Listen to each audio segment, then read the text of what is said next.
The All Things Rugby show is an offload media production and brought to you by allthingsrugby.com. For news, views, live score, and in-game data, be sure to visit allthingsrugby.com. And for the full fan experience, be sure to join the now 50,000 monthly active users on the Rugby app. Download from the Apple and Google stores now. Let's get on with the show.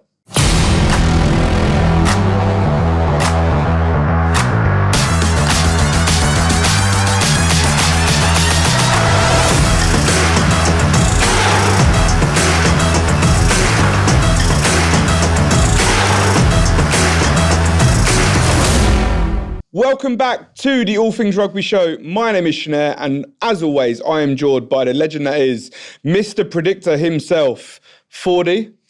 Yeah, I'm not doing myself any favours at the moment, am I? 40, my DMs were just full of abuse this weekend. So I think we can probably save our back and forward because everyone was just coming for us anyway. I've had enough abuse for one weekend. I don't need any more. But yeah, not a... my Wales-France prediction was pretty close, but that was kind of an open goal. But yeah, Scotland. Wow.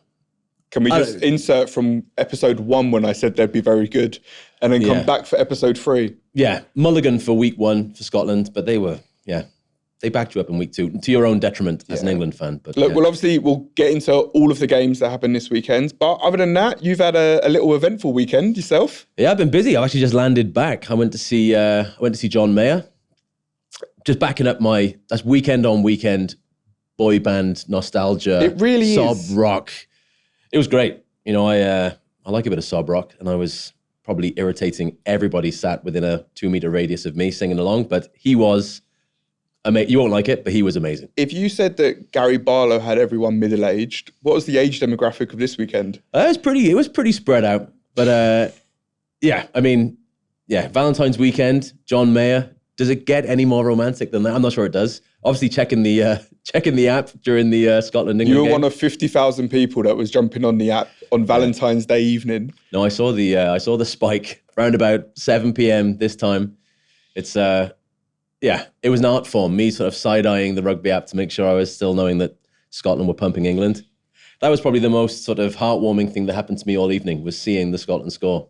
So you've managed to get 2 weekends back to back of social and Six Nations, and obviously next week we're going to Wales. Yeah, my social battery is going to be running pretty low come next Not only Sunday. that, but also how's the doghouse living? Like, surely. Yeah, it's pretty warm in there, and I'm used to it. But it's a balance. It's all about finding balance. I actually watched the full Scotland game on the treadmill at like 6 a.m.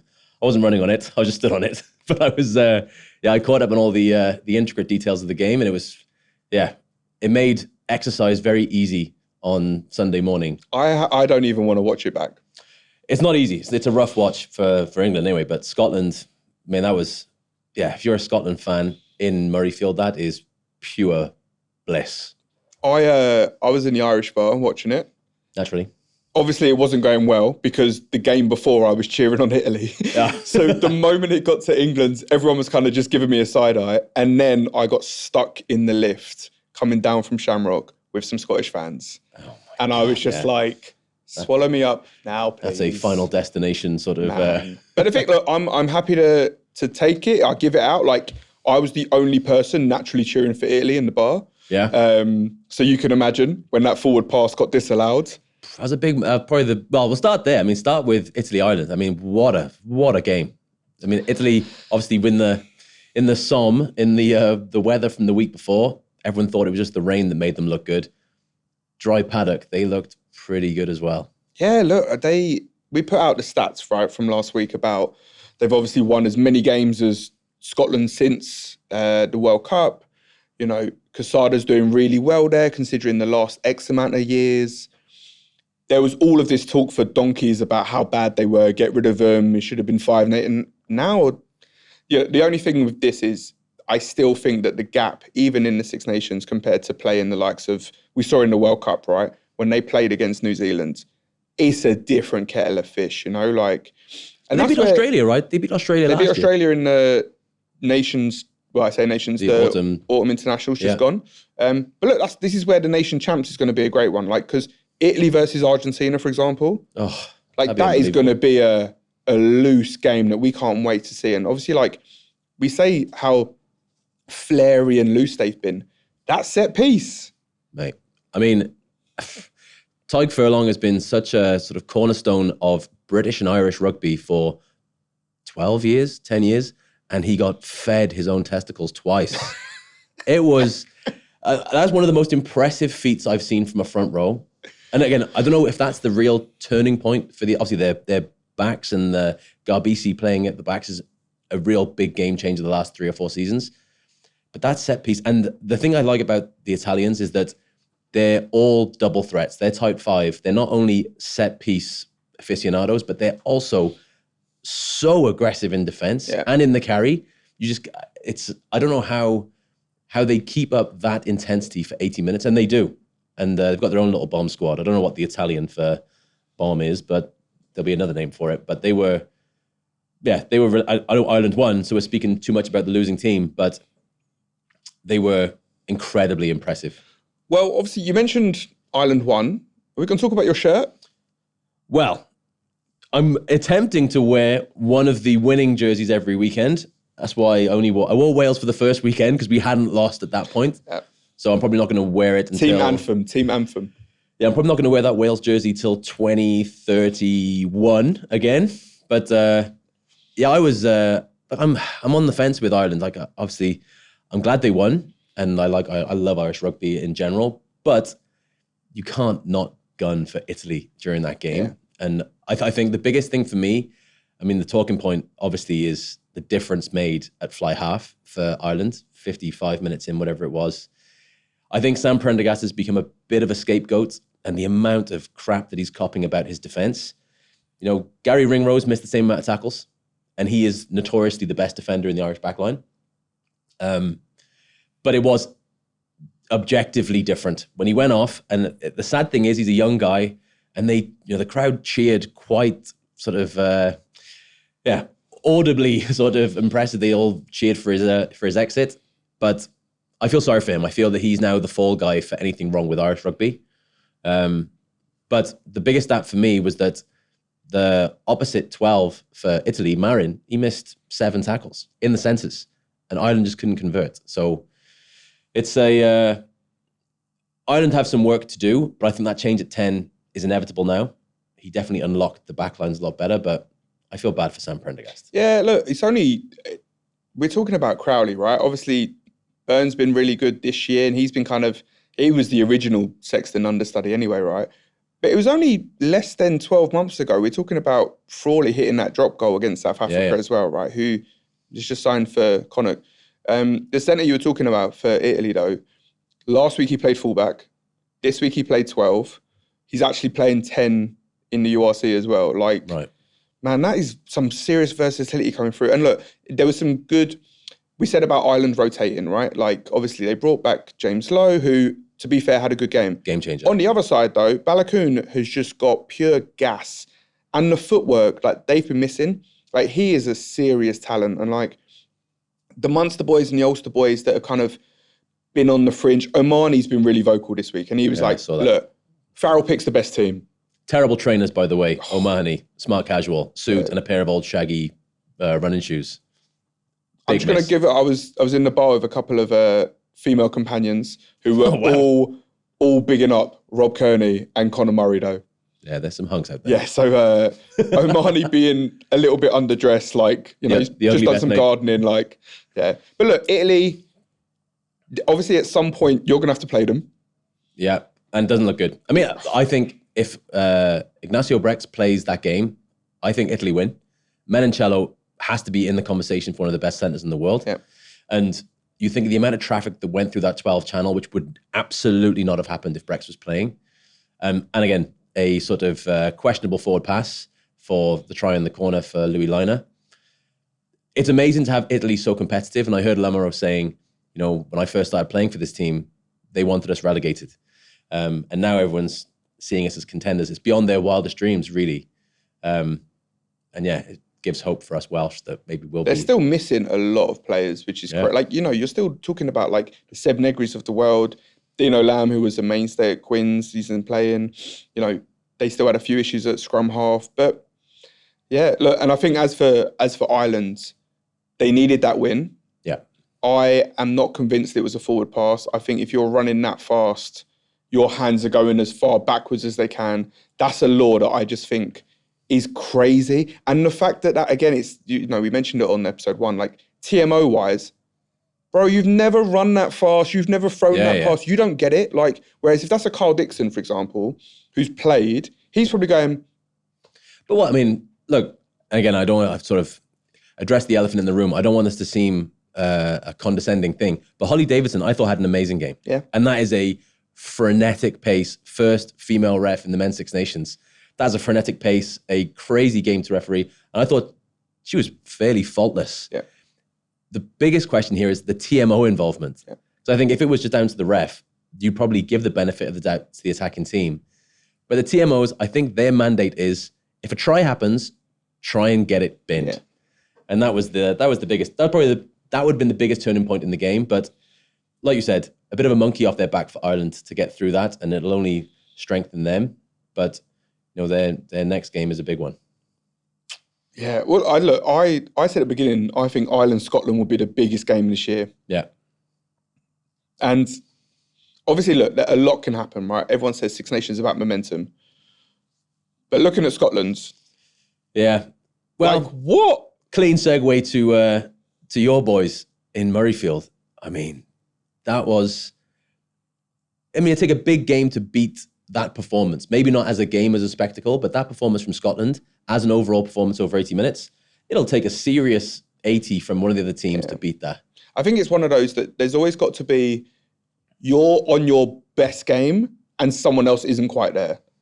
But what? That's just chicken or the egg, right? If you're on your best game. England were not there. Like, let's be real, right? Like, there's a lot that's come out recently, which I just hate the fact that, like, look, the reality is you're never as good as you think and you're never as bad as you think, right? And everyone's saying this, like, 13-game win streak. It's like, well, who did we play? Like, we actually haven't got many away scalps of anyone in the top 10. Right. But you still got to beat what's in front of you. And, you know, at times they've looked really well, and obviously the strength of the Premiership. But, like, Arundel, he's gone from absolute hero to zero, right? Yeah. He's gone from, oh, we all should have picked him in fantasy, to why have we picked him in fantasy? Like, that was a crazy one. And, you know, should you give a yellow card that? I'm going to sound like a right whinge, right? But I'm going to get it out. I'm getting out my system. Should you give a yellow card that early in the game? Yeah, that was wild. That's a big call as well, right? I've said this about the escort rule. There's been more drama around people in the air since they've changed the escort rule than any other law introduced in rugby, right, in recent time. This is wild. What else can he do? He's running. Yeah, but the escort rule for me is, in essence, a positive thing. But what it's created is this attitude where you don't actually have to try and catch the thing. I saw Rassie, again, we'll go to Rassie Watch later, but he commented about it, that the Saffers actually, they try and catch the ball. Yeah. Whereas now we've created this kind of chaotic volleyball. And really, the difference between a clean attempt for the ball and not is quite grey, because guys aren't trying to catch it. They're just trying to bat it somewhere. There was one, no word of a lie, probably 10 minutes later with Stewart in the air, right? And you're standing there going, well, now it's outcome driven. So it's not actually the infringement or not, because he went up, someone hit him, but he didn't land bad. Right. So now, is it the law that you don't like, or is it the outcome of it, right? Because if he lands on his head, it's a straight red. If he doesn't land on his head, it's a yellow. If he lands okay... It's like throwing a punch, right? It's only a red if it hits. Yeah, I just think that this is... Look, we weren't there. I mean, the Genge in the back. Genge has been... I have been arguing with all of our Safa fans, right, that he's been better than Oxenchair over the last 12 months. That was a rough look. And that was the... You know, I've never seen Genge play that bad in donkeys. Like, so whether that's a tired thing or whether, you know, he's been coming off the bench better. Yeah, look, we looked... Flat. Yeah, we just looked flat as... And I heard on a podcast this morning, they were talking about, like, the Tommy Freeman experiment. Again, like, last week, no, we should keep playing him at centre. This week is like, why are we picking him at centre? We've got Ollie Lawrence. Look, the English media are... Look, I think that's rugby media in general. And I think that, again, maybe I'm looking too much into the emotional side of it, but obviously we ranked the Scottish anthem sort of top of the pops at Murrayfield. Yeah. The intensity... Scotland's biggest thing is they fall off. You know, they do tend to start quite well, and they, you know, case in point, Argentina last year. And they started well, and they kept that in... Like, the intensity from the anthem, the first 20 minutes, England just couldn't handle that intensity. And there was a moment in the second half, Rory Darge got a clean turnover about 55 minutes in. And when he got up with the ball, you could see him visibly foaming at the mouth. That intensity to keep it that level for 80 minutes is something that Scotland haven't always been that good at. But once they got the wind in their sails, and then unfortunately for George Ford, going for that drop goal, that 10-point sway, and Hugh Jones Hugh Jones, by the way, he's got to be Welsh, right? Hugh Jones. I mean, I think we missed a beat there. Maybe he could have been Welsh, but he is, when he's on form. I remember Eddie Jones saying about Jack Nowell that he runs like a lizard on water. Yeah. And watching Hugh Jones just sort of glide, he's such a balanced runner. And watching him, and I think he scored the most tries against England in Six Nations history now, right? That was the real tipping point for me, was seeing the centres and the difference between when Finn's on, and again, we spoke about it last week, the confidence. I mean, that first try where he just bats it across we've all tried that in training, unsuccessfully. To try it in the Calcutta Cup in the first 10 minutes and nail it.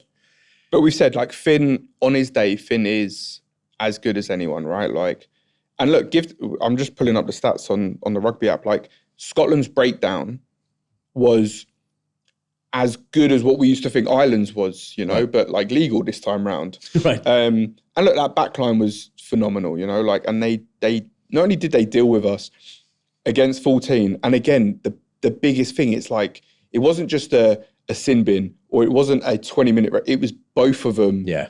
So your 30 minutes, I mean, that's huge, like, and if that's at home and, if we had a little bit more of the bounce of the ball, fine. The funniest bit is about Ford and that drop goal. I had tweeted out maybe 2 minutes before, what's the odds on George Ford going for a drop goal? Because everyone was like, why? Why would you go? Why is that the right option? Because we had nothing going forward. Right. And Scotland's defence stood us up, and they just kept having 13 in the line, covered the backfield well, no matter where we went. So if nothing is happening, you've got two options. Kick the ball away and play territory, or George Ford style, right? Like almost like Sir Clive style, just keep your scoreboard ticking over. Just keep your scoreboard ticking over. And we've seen Ford do this all the time, right? Drop kick, get free, let's go again. Should he have been deeper? Yes. Was it a set play? We'll never know. But like, I saw that coming, and I was like, it was a heartbreaker. And it almost, you could feel, I could hear every England fan in the world going, what are you doing? And it was, again, you wouldn't expect a 80, 90 meter counter-attack score, but I can't help but feel that was almost and we spoke about it last week, about confidence and about momentum and about just having the balls to do things. That to me is such a defeatist attitude in that moment. And Scotland, once their confidence was up, they were up. And I said this when we were watching it in the morning, is that you look at their type 5, when they're carrying and when they're defending, it's almost like they knew they were going to win that collision. And you look at the type 5, they got tucked up pretty badly in the set piece. Yeah. The England scrum was really good, but in the loose, the Scotland type 5 were just demolition men. And I watched that, and I'm obviously a forward nose as opposed to the back. So, forwards win games, backs decide by how many. And the type 5, especially the two locks for Scotland, Cummins was a Lion. And a bit of a shock selection, I think, to some for the Lions. But you watch the physicality, you didn't really see much of Marrow. Chesham you didn't see until probably 60 minutes in. I thought they were incredibly impressive. And if they can fix the set piece, they are. I've got it here, right? Rory Darge, 21 tackles. Scott Cummings, 18 tackles. Gregor Brown, 17. Jack Dempsey, 13.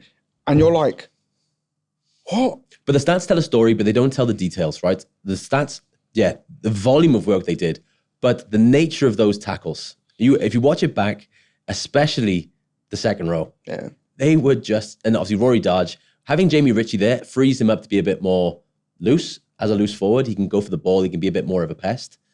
And I think that back row balance, I say this to you all the time, the balance in all positions is really what makes a good team. And that balanced back row and that balanced second row and the balance of the loose head and the tight head at Scotland now, if they fix their set piece, because it was pretty creaky, I think they are, again, what a difference a week makes, right? That's the reality. And then obviously they come into Cardiff next week, so hopefully, what a difference a week makes Well, next week. talking about second rows and back rows, do you want to talk about forwards kicking? For someone that had such a rant about backs shouldn't be captains, stop kicking forwards. No, it doesn't. Listen, Parise was the one and only. Like, that's fine. This was. Yeah, not since John Eales has a second row been allowed to kick. No, I don't think I've ever known of a more divisive player in Welsh rugby, at least, as Adam Beard. Like, he is a total Marmite player. And I would argue that I've probably been on the negative side of that scale. I'm not one for banging players. But, you know, we used to have a point system where it would be at the start of the game, every player starts at 0. And when you do the tape on Monday, you get a +1 and a -1 for your positive or negative involvements in the game. And I always looked at that. I always looked at Adam Beard through that lens. And I always thought, well, if he was a +1, -1 through the game, he is almost every game that I've seen been in the negative. But he was always sort of heralded for his maul defense. But for somebody that is, if he was South African, he wouldn't get through college because he's not powerful, he's not aggressive. And we almost value the fact that he's heavy as a real skill set for us in Wales. But I'd say that I would do really well in that Welsh team then. Somebody texted me saying, one of my old teammates from Wales, and he said, you know, we were just born in the wrong era because we never would have gone in the team 10 years ago, but we got a chance in this.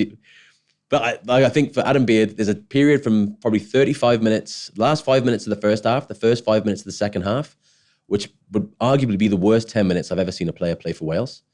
You know, Alex Mann, who also didn't have a great game, got that turnover, and then he booted it from turnover ball, which is ludicrous. Then he carried, lost 2 meters. Then he missed the clean out on the ruck, penalty, went to the corner, and then he was there to defend them all, and they just walked it over. Yeah. And then he dropped it. He had a knock on then 2 minutes later. You know, it has to come to a point where, you know, Wales have to make, it's almost harder to get out of the Welsh team than to get into it. And I thought, look, if we talk about the game broadly, I don't want to make it about Adam Beard, but I think there are people that are very much in his favour because of his maul defence. But that's not enough nowadays. The type 5 have to be at least a double threat. And he just doesn't. You look at David Jenkins. I'd love to get maybe the catapult stats on those two lads. You know, how much work David Jenkins gets through in comparison to him. And then when Ben Carter comes on, it feels objectively different. And Ben Carter's not, you know, a world-class second row yet. But for me, it was just, Wales just look a bit lost. And if you look at to Scotland's point about their type 5, they're hitting with intent, they're running with intent, and you see the confidence, but you know, we almost looked 2 or 3 paces slower. Even on TV, it was like they sort of slowed the TV down when Wales had the ball. And it was just, it was deflating, I think. And for that half-time, that stupid kick that Adam Beard did, which gave them the try, if we went in 19-7, would it have been, at half-time? That would have been the biggest sort of flattering scoreline at half-time. Especially after them first 15 minutes. Look, outside of being drunk in Australia with you, right, I've never wanted to hug a Welshman more than listening to Dowie Lake at the end of the match. He just looks broken.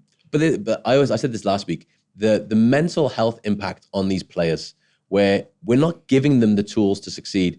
And I had this conversation yesterday, is that everything in Welsh rugby, top to bottom, appears to be like a paid apprenticeship. The CEO has no experience. The head coach has never been a head coach. I thought that Eddie James had a really good game, especially in the second half, but he's not a 13. Yeah. And if you look at the gap, the 13 wing channel is the most difficult channel to defend, especially at international level. And we've been blessed of 10 years of John Fox. Kind of took it for granted. But you look at that first 40 minutes, it was a complete open goal. And they just ran through the 13 channel. Jalibert bounced out to the 13 channel. And then we panicked. And then all of a sudden then, Zam isn't a 15. He's a winger. So then we defend extremely narrowly. Give him props though. He's doing all right there, considering. Because he's class. I thought Eddie James played really well, but he's not a 13. I thought Zam did amazing. He was the biggest meters carrier for the whole game. But what happens, the knock-on effect of that is that the back line start to panic because they know that 13 channel, you could drive a plane through there. So we defend super narrow, and Zam's a winger, so he then steps into the line.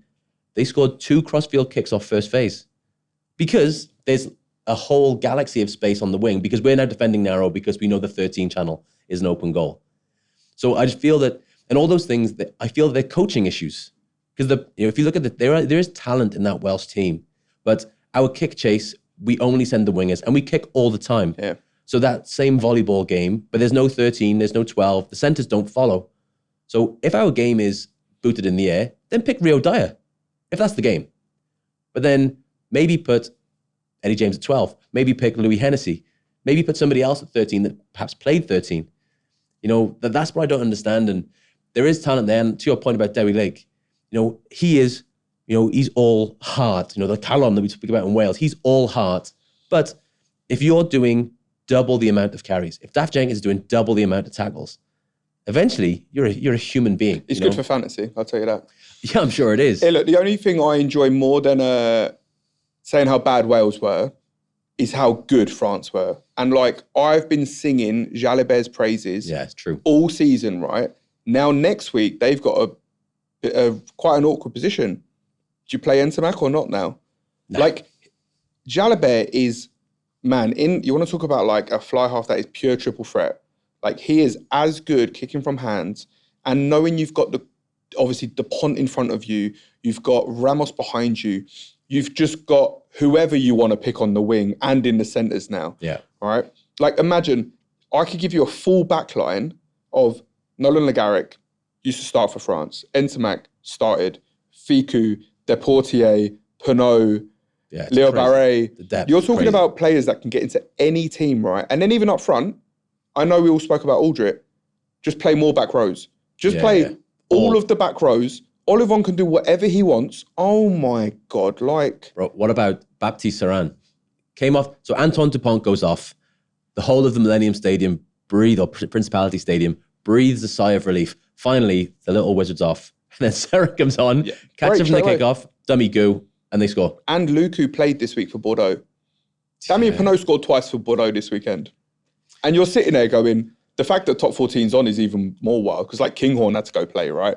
But you're sitting there going, they have got 4 or 5 world-class scrum halves. They have probably got 2 world-class 10s. Right. Jaminet's still in the conversation for most. Centres, everyone. Wingers, everyone. But here's the thing, right? When they went to New Zealand last summer and they took all of these players, and everyone was like, France aren't taking it seriously. Nations Championship, for example, coming up, they're like, we are, the week before we've got top 14 final, we're not moving that. Biggest commercial asset in rugby, we're not moving that. So we're going to send a second string team. Okay. It wouldn't surprise me if they go anywhere and win. But I quite like that. I mean, the good thing about France is they really do prioritize their club game. And I said to you all the time, for rugby to work on a global scale, the club game has to sort of succeed over the international game.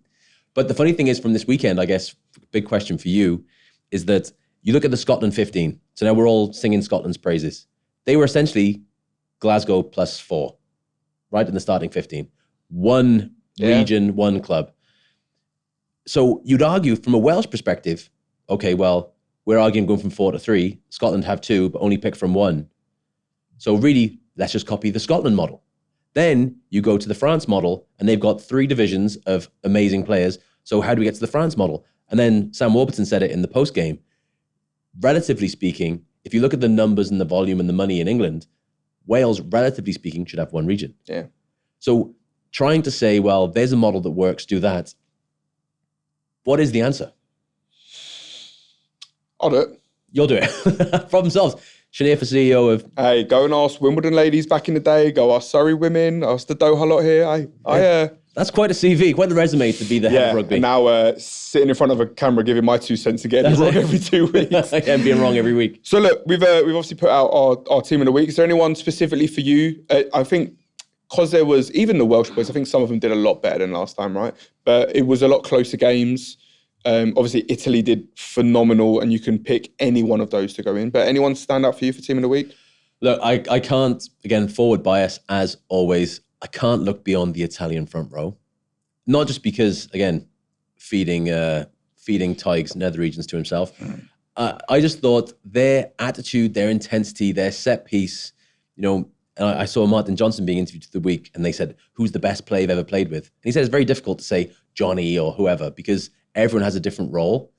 I thought that tight five, their role in that game, I thought they were just... And I give the same to Scotland. The two tight fives, I believe those two tight fives for the weekend were the epitome of doing your job to the highest level at the highest intensity. And as a forward, it was a blessing to watch. Yeah, I mean, seeing Tyke Furlong that high up in the air was a... I still actually can't get over it. Like, it's just such an insane... Imagine your neck strength. the next day. Yeah, he got folded and squashed out. Yeah. Yeah. I wouldn't be surprised if he's about 3 inches shorter. Yeah. Well, look, we're obviously going to put our team of the week out. If you have your say and your opinions, make sure you do go onto our socials and drop them down there as well. But, Fordy, talking about socials, we had a team in Cardiff this week, making up the numbers because apparently there was a few empty seats. There's a few seats left, yeah. A few seats going. So we had a few people around the ground asking the fans their opinion as well. So here is this week's ATR's home and away. Could have been 30, could have been a G, should have never snitched white. Six Nations Circus comes to Cardiff and it's Wales versus France. We're here with ATR to see what the crowd has to say before the game. You're in Cardiff, how many points will Wales win by? No, Wales won't win. France is going to win by 30 points. Yes. Yeah. You think Napoleon is coming in Wales just for taking maybe 13 points? No, we are going to win and win with a big great difference. Yeah. As you can see, the French fans had really gone to town on their fancy dress outfits this year, and this photo took so much organising. Ryan, how far have you come from today? So we've flown over from the Isle of Man. We've got a car lease down here. We drove 5 hours down. We've hired a car, hired a house for all of us. We know it's going to be difficult, absolutely difficult. So here we are, but we're here. We're supporting Wales, and we're looking forward to it. And we're going to have a great crack. Yes, fans had come from far and wide to Cardiff for this Sunday afternoon game.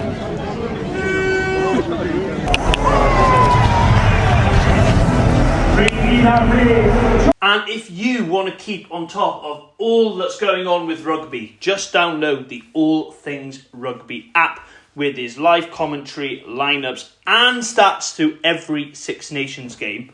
It seemed the only fire that Wales brought were those pyrotechnics, but with some of the best fans in the world. Check out this guy that I met and got chatting to. How do you feel about that? I just think our defence has been really scrambled, really not set properly. The French love disorganisation and they like then throwing a ball about, and we've fallen into that trap. We've attacked once, we've got over the gain line, we've scored. We haven't done enough in that spot. We haven't had the ball to do that. Is this the France you expected to turn Yes, up? absolutely. France, if you look at France, they cause chaos. They cause chaos because it suits their game, and then they throw the ball about, they find the holes in your defence, because your defence is then scrambled, the holes then appear, so then they throw the ball about, the holes are there, bang, they hit them, they exploit it, and they're so quick at it. So it's half time here at the Principality Stadium and Wales are down, not by quite as much as everybody was expecting. What do we want from the second half? We want Wales to come out fighting. France aren't the team that played Ireland, you know, they're not as powerful as what they were. So we might not be up for grabs, but we've shown ourselves a lot better than what we did against England last week. And we scored a try in the first half.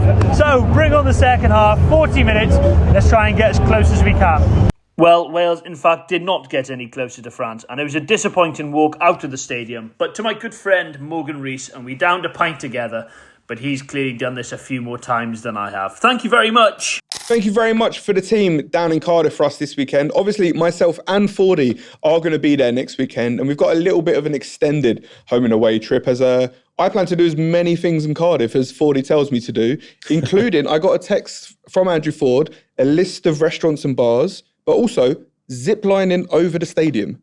In the Millennium Stadium. Yeah. These are the real key revenue drivers that the WIU really focus on. The bridge walk or the stadium walk. Look, it's awesome they had a really good... again, the good thing about Cardiff and the good thing about a home game in Wales, apologies to the audio listeners, obviously watching along, check it out on YouTube for the full video. But being in Cardiff on match day is still unmatched And if you're a neutral, the traveling French support, we said this a few weeks ago, they really help build an atmosphere, but it's still, unfortunately for Wales, it's an expensive day out. But being in and around Cardiff on match day, it's still one of the best things you can do. You say it's an expensive day out. I think the amount of Guinness I'm going to... No, you told me I'll have to try Brains. Other beers are available. Yeah, something like that. Yeah, look, I can't wait. It's going to be my first Principality experience. Oh, yeah? Yeah. No, it's... I said this to somebody on the weekend. The closest thing to a spiritual experience is a Welshman or a Welsh woman being in a fully packed Principality singing the anthem. That is the closest to sort of spiritual transcendence that a Welsh person can feel. And yeah, you can't not have a good time. So if you're going there supporting Scotland, you'll probably have a better time than me. But now I'm looking forward to it. I don't think I'll dare wear a Scottish shirt. I'll show you the ropes, don't worry. So that moves us nicely on to our ATR social clips of the week, because our first one comes from the Principality, but not a Welsh fan. Okay, yeah, narrows it down. So I came across this one last night. Obviously, we had LBB, who is now more than a try a game in the Six Nations. That's wild. Like, that is a phenomenal stat. And it's not like he's scoring... Tap-ins. He is like finishing really well. And obviously there was FBB this week in the centres, but we actually have our first social, which was a LBB lookalike in the stand. Holy, was that his kid? No. Really? He's only a kid himself. Yeah, I was going to say, so Louis, LBB is the one on the top, yeah? Yeah. But I think this is, like, we had this with Pollock a few months ago in England, where headband. People were wearing a headband and wanted to be him. Man, this guy is a superstar. Absolutely. Look, it's funny, the WIU chairman came out and said that fans follow players, not clubs, and he got slaughtered for it. Yeah. And really, obviously, the nuance was lost in how it was reported, but I completely agree with that. Like, we human beings, we want heroes, and I think LBB, even the brand, the sort of the scrum-capped winger, we want to back players, and if you look at every other sport does it so well, where it's player first, and even for allthingsrugby.com, we are a player first marketing approach. And I think of, if LeBron signs for the Pacers, there'd be loads of Pacers fans. Ronaldo signs for a Saudi club, there's loads of Saudi jerseys sold. Messi signs for Miami. Rugby really have this sort of no dickheads rule to a point of self-destruction. But seeing that impact, the mini LBBs, it's class. It's amazing. Well, obviously, that's someone following a back. This is why people follow backs and not forwards. Our next one is in the Ireland-Italy game. Right. And this is the Italians helping out their fans as well. Oh, my. Now, I love Budgie Smuggler as a brand. What's he got taped there? The old boiled eggs. There's a lot to be said about just... This is a new thing now. So for those listening along, this is the Italian players gifting their shorts as souvenirs. But I mean, oh my glutes! Good for the Italian team. It's a good way to get some extra clicks. Yeah, I mean, yeah. Look, I mean, I look exactly the same as Menoncello with my trousers off as well. So maybe that's the thing I need to start doing next week. I've told you, stop giving your shorts away in public. Yeah, next week in Cardiff, after a few many brains, we'll see what happens. Right, look, we do have a laugh and we do like to, really shoot the shit a lot about rugby. The next social clip, unfortunately, the other end of the scale, which I do think is appropriate for us to talk about. So this weekend, Edwin Edogbo made his debut for Ireland. Now, as someone that, as I said, I watch a lot of rugby. Him and his brother Sean have been tearing trees in Munsters, right? Yeah. This guy didn't play under 20s. He didn't play Ireland A. Now, off the bench for Ireland, I think he made like 9 tackles in 10 minutes. Yeah. And just about missed a turnover as well, right? And big tackles. Yeah, in a game that was on the edge. Yeah. Unfortunately, however, you do still you want to talk about no dickheads. Unfortunately, it is still a public-facing sport and you are going to get some dickheads. Yeah. So there was an incident on this weekend where obviously Ireland put out congratulating him getting his first cap. And they had to turn the comments off because of the abuse that was coming through. Right. Which, look, we've all played in games where we've heard certain things, and as I said, we try to adopt this whole no dickheads thing. What the fuck? Yeah, it's horrendous. I mean, it's a reflection of the world. Social media is a real sort of a power for good, but a power for pure evil as well. And it's a shame to take the shine away from Edwin Edogbo. And I thought he was awesome when he came on as well. But, maybe it's very difficult for me to say. I've never been in that position. But, you almost leave the comments on and just ban those people from all things forever. It's about nothing else than race, because you've got, James Lowe, Jameson Gibson Park, who are objectively not Irish. And this lad was born in Cork, and these things are unfortunately the ugly part of the world, the ugly part of social media. But rugby apparently holds itself to a higher standard. And, bless Edwin Edogbo, that's just a disgusting thing for him. But not to take the shine away from that, but you see it in Hollie Davidson. Get in the comments of her, it's like my approach, not being a woman and not being from a minority background, is let these people, put the light on these people and expose them and crush them. I have a solution. Go on. Let him tackle him. Yeah, just put him in front of him. Man, I'm sure they would quickly shut the fuck up. Yeah, well, and I would back him. But yeah, I hope it didn't take the shine away from what was a super impressive 10 minutes and a massive day for him and his family. Wait till you see his brother come through as well. He plays back row and he's also an absolute monster. He had a bit of a hands in the cookie jar moment, didn't he, in the Italy game? Yeah. Where, don't touch it. It takes a bigger man than me not to go for that ball. But I thought he was super impressive. And it's the dark side of social media. But I hope it didn't take the shine away from his day. Because we're talking about other guys that could really do some damage if someone wanted to call him out. Our last clip comes from our Australian friend down under. Go on. He's moved into politics recently, which again, I would not want to... Senator Pocock. I would not want to disagree with this man. Would it be accurate to say that the tax... Going through his Lex Luger phase as well, by the way. He looks great. So this is David Pocock in the Senate in Australia. Yeah, I thought I saw this somewhere in the week. This is about the beers, right? Yeah. Yeah, I wouldn't fancy giving my opinion with Poe staring at me. 2.7 billion. Well, I think we have another clip afterwards of just what he looked like. When he was full rig. Just probably outside of this when he went to the gym. Thanks for beer.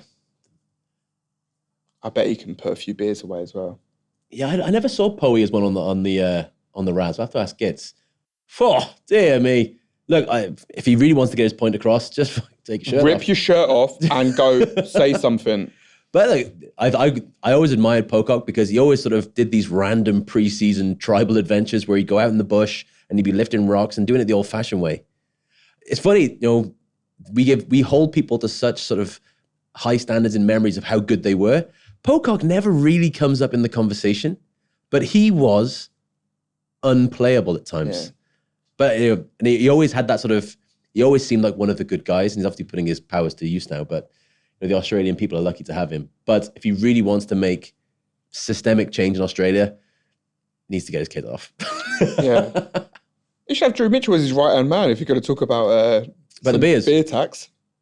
Yeah, if Drew stops drinking, that'll be the end of the beer tax, I think. Oh, well, look, and last one, talking about someone that likes to drink, he was in the news again this week, even though South Africa aren't playing at all, which is always our favourite. We're into our Rassie Watch. Good old Rassie Watch. So there was actually two bits from Rassie this weekend. The first one is, obviously, Rassie is always the bad guy and plays the villain fantastically, right? Yeah. So whether it's Nienaber being at Leinster, and that was actually because Rassie wanted him there to make sure he could find out about the Irish system and, oh, by the way, make Leinster less good as they were. Oh, it's all a big conspiracy from the beginning. Well, there's also the newest one, which is also, he's the reason why Scott Robertson got sacked. Okay. Because he wants him. So he's just assembling the Springbok Avengers. The Avengers of who is the best in every role, and clearly he wants a break dancer who's a little bit of culture. So he's trying to burn down all of the clubs domestically and internationally, and then taking those guys into the Springbok setup. That's the conspiracy. Hey, listen, if you want to go for a back-to-back World Cup, right? Which, let's be real, this may never happen again. It's not going to happen now. But early shout: Springboks are making the semis. Whoa! Clip that up. Yeah, early shout. What's the date? Springboks are making the semi-finals of the next World Cup. We have them first game of the Nation Championship. Oh, yeah? If we played like that, oh my God, it could be a bad day to be an English fan. Yeah, I'm just really want to embrace the Springbok fans into our pod early on for the next 12 months. Not making the semis. My South African shirts are hanging up here, so luckily I don't get to wear one. But yeah, look, Rassie is never going to stay quiet in the world of rugby. So who was the Irish guy? The Irish guy from the media, he's going at him. So Rassie shared his clip from off the ball or on the ball or around the ball or whatever it is. Yeah, and then also put out, just to second that, the S&C coach is dancing and having a good time as well. Oh, there we go. So yeah, look, that's this week's Rassie Watch as well.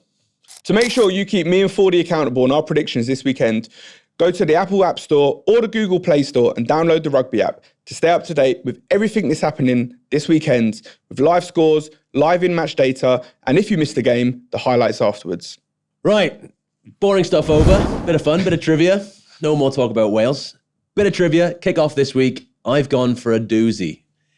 Can you name the top 5 tacklers in Six Nations history? Oh, spoiler alert, forwards win games. Yeah, and I'm trying to think about the conversation we had last week about caps and appearances as well, right? Plays a big factor. So straight off the back, your boy, Mr. Alwyn. Alan Wynne is number 1, Yeah. 752 dominant tackles. Can I just say, for someone that played that much and clearly did that much work, looking good. He's got the old thatch roof put in though, isn't he? He's been to Turkey. Looks good. I heard he was also on... Sorry, we're really going off topic. Yeah, you're on 1. You're on number 1. Was he on MasterChef? He was. Came third. Anyway, you're on number 1. Go on, Alan Wynne. Get on the pod. Okay, so also up there for appearances would have been Sergio Parise. Sergio Parise is number 4, 540 tackles, which actually is a lot less than I thought it would be for the amount of time he played. And they would have been on the defence a lot. Show pony. Um, I'm ready for clues when you need them. First clue, they're all forwards. yeah, I get that. I'm just trying to think of who also would have just put it about a lot. Martin Johnson? No, Jono was more 5 Nations than 6 Nations. He didn't have not many appearances in the 6 Nations. Number 3 is Scottish. Forward. Workhorse. Jamie Ritchie. No, think second row, luscious locks of blonde hair. Oh, Johnny Gray. Johnny Gray. Actually, Richie Gray was the blonde one. Sorry, Richie. Johnny Gray, absolute workhorse. 592 tackles. You've got 2 and 5 left. 5 is your boy. My boy. Your boy. Marcus Smith has not made that many tackles. Neither has Alex Dombrand. So I'm out. He's not a Quinn. He's the opposite of a Quinn, but he is your El Capitan. Mr. Marrow. Maro Itoje is number 5 with 513 tackles, which again is less than I thought. So He's still going to be going for a while. You've just got number 2, and he is a Welsh legend who's still playing. He was in the stands this week. Toby Faletau. Taulupe Faletau, 597 tackles rounds out the list. All forwards. So when you wake up on a Sunday morning as a back and you've done 2 tackles, couple of meters, don't forget the forwards are putting in the graft and the grind. I'm just thinking about some of them positions they would have put them heads as well. Like, yeah, no thanks. The longevity of a second row, I personally think second row is the hardest position to play on the pitch. You would. I would naturally. But they always seem to be the longest in the tooth. But yeah, top 5 tacklers, some serious, serious graft. All right. Dave, for you. Hit me. Can you name the 5 coaches that have won at least 3 Six Nations championships? Just championships or Grand Slams? Only one's got a gate named after him as well. Got to go Gats, straight off the bat. Warren Gatland is in there. 3. 3. Oh, they've all won 3, right? He's won 3. In no particular order. Schmidt, Joey Schmidt, Schmidt it in. Joe Schmidt. Up the Coco. 3. 6 Nations. So would Sir Clive be 6 Nations? Sir Clive. 3. 3 as well. 2 more. Give me some nationalities. French? I'm going to give you his nationality. Okay. Half Australian. Half Australian? Doesn't help me at all. Half Australian. If I give you the other half, it's going to give it away. You reckon? He's another one that loves the media. Another one that loves the media. Checker? No, but Was he even in the Six Nations? Oh, Eddie. Eddie. Is he Three. Is he half Japanese? Half Japanese, half Australian. Eddie Jones, mate. 3 championships, mate. And man, I'm gonna pull some blanks here. Give me the team. France. 3 championships for France. He's actually won 4. Oof. Well, it's not going to be Galtier. It would be Bernie the Door. Yeah. Bernard Laporte. 2002, 4, 6, and 7, including 2 Grand Slams. This is before he went to jail.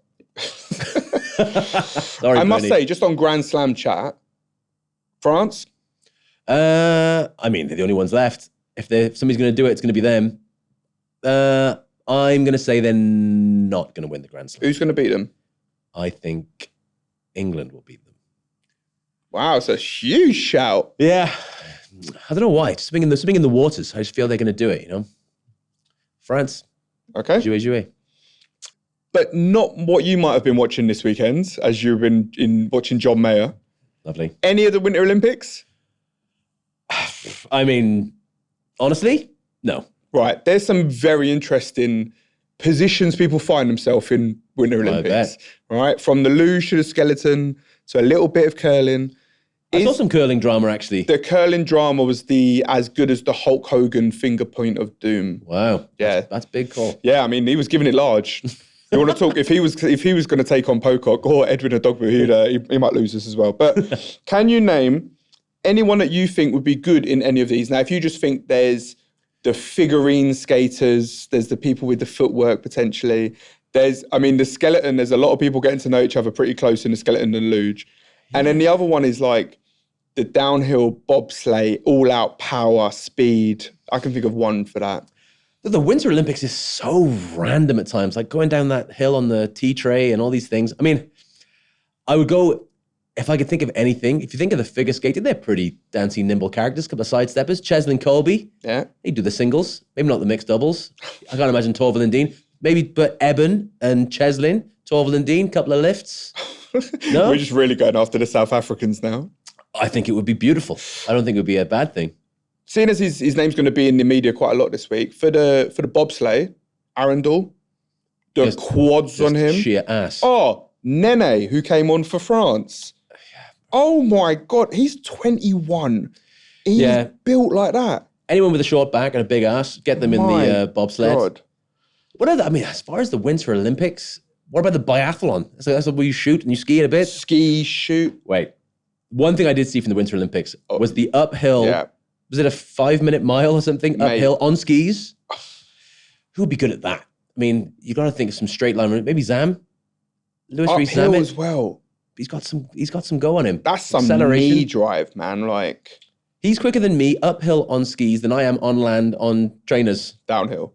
Downhill. Yeah, downhill on roller skates. Yeah. Yeah, it's super impressive to be Did fair. you see the backflip? I saw Djokovic in the crowd going crazy for it. Man, the only one I can think of non-Six Nations wise that pulled it off is when Quaid scored. Oh, when they had the celebration championship. Yeah, interesting. I'm going Eben and Ches, Torvill and Dean, Sarajevo. Give it the all tens. Have you seen the double luge? No, I haven't seen the double luge. So downhill, skeleton is one person going on their front. Right. This one is on your back, stacked. Oh, spooning. No way. Is that who it is? Who is the Six Nations player you would least like to be partnered with? I don't want to say on top or underneath. I'm going to say partnered with. My big or little spoon? Oh my God, either. Man, I don't know. I think weight is in your favor there. Maybe Meafu. From France. He's 140 kegs. Yeah. Gravity is going to, John Mayer call out for gravity. He is going to go rapido down that hill, right? You see the one where Ferrari come in at the side and just nailed someone as well? Yeah, imagine Ferrari just like... Hey, so the clue's in the name, right? You'll be quick. Well, there you go. Right, last one. Big thing for me, because you always say that I'm an old fart and I'm always nostalgic about rugby. I'm going to ask you to blind rank what I believe are 5 of the most iconic moments in rugby history. Okay. These are big. First up, Lions beating Australia in 2013. But it's not rank in your top 5s. Personally, I'm going to say 2 because in my history of watching Lions, obviously the last 4 tours. We were lucky enough to be there this tour as well. But, you know, that's the win that I say no, you can get. It was still at a time where Australia were banging people, but yeah, that's a moment up there for us. Japan, the miracle of Brighton. Oh, one. Yeah. Listen, Wow. I grew up playing with when I used to play 12, a South African scrum half, a South African fly half, and a South African on the wing. That one moment lived for months and months, and it don't matter whatever happens from now on. I feel they really missed a beat not playing the South Africa-Japan game back there last year. Yeah. That would have been pretty epic storytelling-wise. But Brighton were playing, weren't they? So they had a game the same. Fair enough. Okay, 1 and 2 sorted. Mandela lifting the World Cup with Francois Pienaar. yeah, iconic, of course. I'm gonna go 3. Way more iconic for a South African than an English fan who. But iconic. Yeah, of course it is. Big moments. Johnny, drop goal 2003. I can, to this day, I've shot my load too quick here, haven't I? But I can tell you exactly where I was, what happened. I was meant to be playing football of all things that morning, and it got pushed back because it was the final, and then it got to extra time, and everyone got a text saying it's pushed back even more. And then when everyone was like, no, it's off. It's off. Yeah? Oh my God, I was going mad in my living room. Funny story, I was meant to be working at McDonald's. My first day of training was the Rugby World Cup final. It was like, you had to work in Asda or McDonald's, like you had to get a job when you were that age, 16, whatever it was. And I called in sick. I nearly got fired from McDonald's before I even started working at McDonald's. Just so I could see Johnny Wilkinson. Okay, so Johnny, where does he rank? 2003, big moment. You got 4 and 5 left. 4. 4. Finally, Jonah running over the England team. Right, I have a big bit of beef with this one, so I'm happy to put it at 5. Go on, what's the beef? I've said this to you before, and again, I'm going to get hated for it. I hate this take. Don't even say it out loud. Overrated. Jonah Loam was overrated. He played in a very different game. Like nowadays, if you look at the standard of player and the standard of defending, and we've seen big wingers do well, but not like that, right? Because the standard has got better. I would argue that he wouldn't be as majestic and dominant in today's, but given the circumstances and that moment, fair. Like it was one of those that we hadn't seen before. I think you also have a little bit of Welsh connection to it as well. He played for Cardiff. It's exactly, but like, yeah, look, I just think that we always go back and forward about this, right? I think it's like anything. You'll have the same thing with football fans. You know, Maradona, George Best. If they played today, they wouldn't be as good. But you know, Jonah was such a. I think even now, like still holds all the school records for sprint and shot put, and I think he was such a freak athlete that if he had the opportunity to play in the environments that are there now, he'd still be a legend. But I agree with you. The defense around him would have gotten better, but I will never hear a bad word said. We wouldn't be where we are today without people like Jonah. He was the first single name that sort of overtook rugby, and Jonah will always be one of the GOATs for me. I agree. I just think that since then, if you know, we mentioned Sonny Bill in week 1, we mentioned George North. I think these players did it in a modern day environment, you know, and that's why I think when you look at where the game is at today, the size of people, the power of people, the strength and conditioning, the recovery, the nutrition aspect, all of it. I just think that when people are doing it in today's day and age, let alone like if you add in from a winger's point of view, backfield coverage in the air, I just think that a modern day winger. He wasn't a high ball. Yeah, do you know? Was he? But anyway, we love you, Jonah. Right, Mr. Ford. I got a lot of DMs again this week. It's that time again. Our predictions last week, I'm just going to quickly remind you. Ireland, Italy. We both had Ireland. You had by 18. I had by 12. Oh, so you were closer. Finished by a score.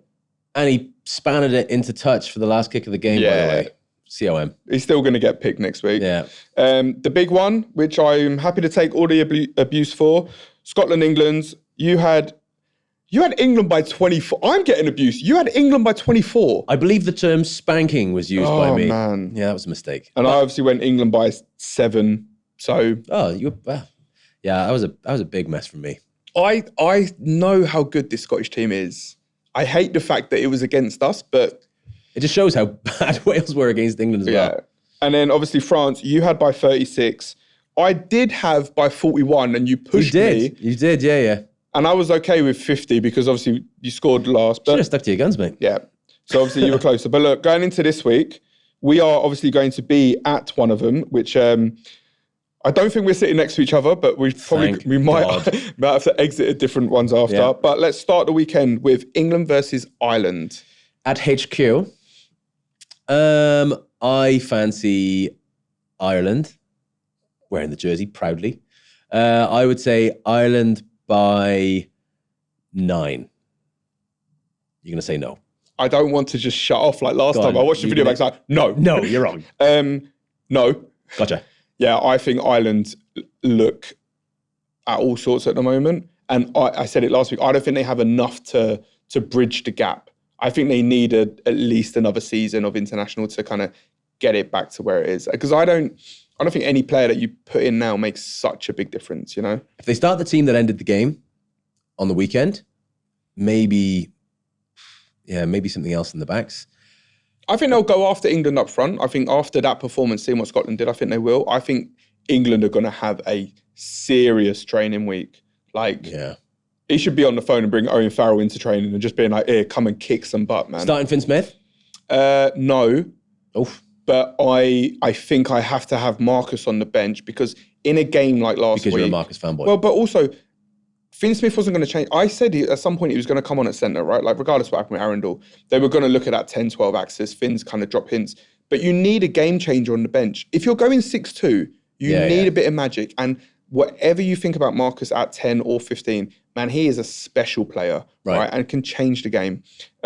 So Marcus Smith's going to come in, and I'm going to go for an England win by 10. Marcus Smith to the rescue. I think we're going to tick the scoreboard over a little bit more as well. All right, that's a big difference then. That's the first total opposite we've had. No, I had Italy week 1. So I want to brag. All right, so I'm going England, you're going Ireland because you're wearing a shirt. Come on, Ireland. Come on, Ireland. The next one, I dread to think what you're going to say. Principality. Wales, Scotland. Wales, Scotland. I've got a new tactic with predictions. If I predict Wales are going to lose, then if I'm right, my prediction was right. If I'm wrong, Wales win. So it's kind of a win-win for me. I don't know. Look, it's going to be tough, isn't it? I think my heart says a draw. God, your heart after this weekend is in all sorts, isn't it? Valentine's, John Mayer. I'm all over the place. And my head says Scotland by probably 2 scores in a bit. Say Scotland by 17.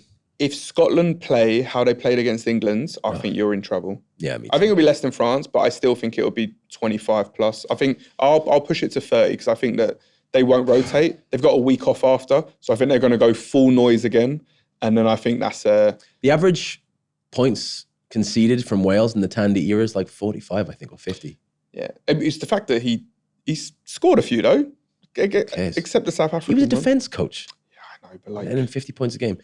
Right, I'll go Scotland by 17. What was yours? 35? I'm going Scotland by 30. Oh, God, that'd be grim. And I will not wear a Scotland top next week. I might wear a Scotland top. I think I'll get beat up if I wear one. And I actually am really looking forward to this one. France versus Italy. In France. Okay. If France take it seriously, like they should, it will be a great game to watch. Should have lost last year.